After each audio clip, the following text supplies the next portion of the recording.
Hello दोस्तों, एक बार एक सफल व्यक्ति से किसी ने पूछा कि आप अपनी लाइफ में इतने सफल कैसे हुए, आपके गुरु का नाम क्या है, आपको इतनी बड़ी सफलता दिलाने में किसका हाथ है। इस पर उस सफल व्यक्ति ने मुस्कुराकर कहा कि मेरा कोई गुरु नहीं है, मैं खुद अपना गुरु हूं। मैं किसी से भी कुछ ना कुछ सीखता रहता हूं, मैं हर दिन और हर पल सीखता हूं। पर वह व्यक्ति नहीं माना और गुरु का नाम जानने की जिद करने लगा।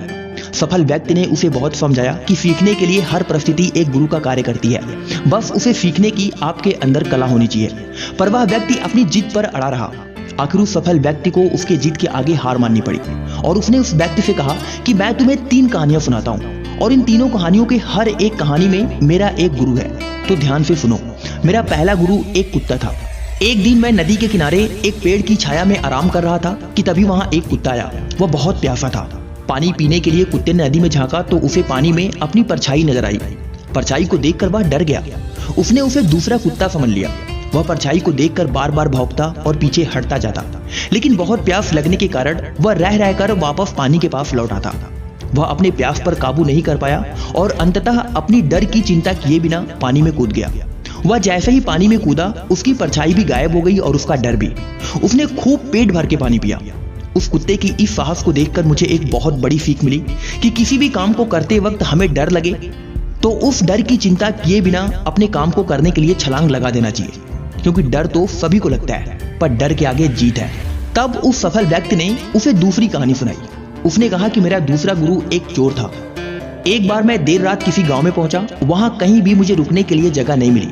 तभी अचानक मैंने एक आदमी को देखा कि वह एक दीवार में छेद लगाने की कोशिश कर रहा था, यानी वह किसी घर में चोरी करने की कोशिश कर रहा था।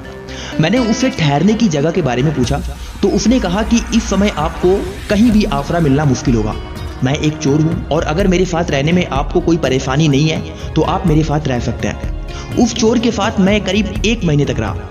वह अपनी चोरी में कभी सफल होकर आता तो कभी असफल। जब वह असफल होता तो भी मुस्कुराते हुए कहता कि आज तो कुछ नहीं मिला, पर भगवान ने चाहा तो जल्द ही जरूर कुछ मिलेगा। वह अपने जीवन में कभी निराश और कभी उदास नहीं होता। उस चोर की इस कमाल की आदत को देखकर मैं चकित रह गया। उस दिन के बाद जब भी मैं निराश होता तो अचानक उस चोर की मुझे याद आ जाती। उस चोर से मैंने बहुत बड़ा सबक सीखा कि जिंदगी के हर पल को, चाहे सुख हो या दुख, आनंद से जीना चाहिए। फिर उस सफल व्यक्ति ने उसे अपनी तीसरी और सबसे महत्वपूर्ण कहानी सुनाई। उसने कहा कि मेरा तीसरा और सबसे महत्वपूर्ण गुरु एक स्टूडेंट है। एक बार एक कॉन्फ्रेंस में एक स्टूडेंट अपनी एक रिसर्च प्रस्तुत कर रहा था, लेकिन एक प्रोफेसर लगातार उसकी रिसर्च में गलतियां निकाल रहे थे, यानी कि वह प्रोफेसर बार बार उस स्टूडेंट के रिसर्च में कुछ ना कुछ कमियां निकालते थे। प्रोफेसर ने उसे परेशान करने के लिए एक मोमबत्ती जलाई और उससे पूछा कि बताओ ये आग और रोशनी कहां से आई। यदि यह बता दोगे तो मैं मान लूंगा कि तुम इस रिसर्च के योग्य हो।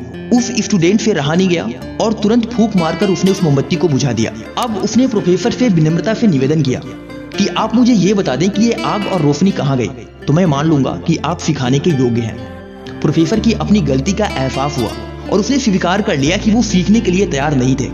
उस दिन से मुझे एहसास हुआ कि कोई भी कभी भी और कहीं भी हमें कुछ भी सिखा सकता है, बस हमें सीखने के लिए लगातार तैयार रहना चाहिए। दोस्त की तीनों कहानियां हमें यह सिखाती हैं कि जीवन को बदलने के लिए किसी बड़े गुरु या बड़ी पोथियों की जरूरत नहीं है। जो लोग हमेशा नया अपनाने को तैयार रहते हैं, यानी जो लोग हमेशा कुछ नया सीखने को तैयार रहते हैं, वही लोग बड़ी सफलता को हासिल करते हैं। तो फिर मिलते हैं अगली वीडियो में एक नई मोटिवेशन के साथ। जय हिंद, वंदे मातरम।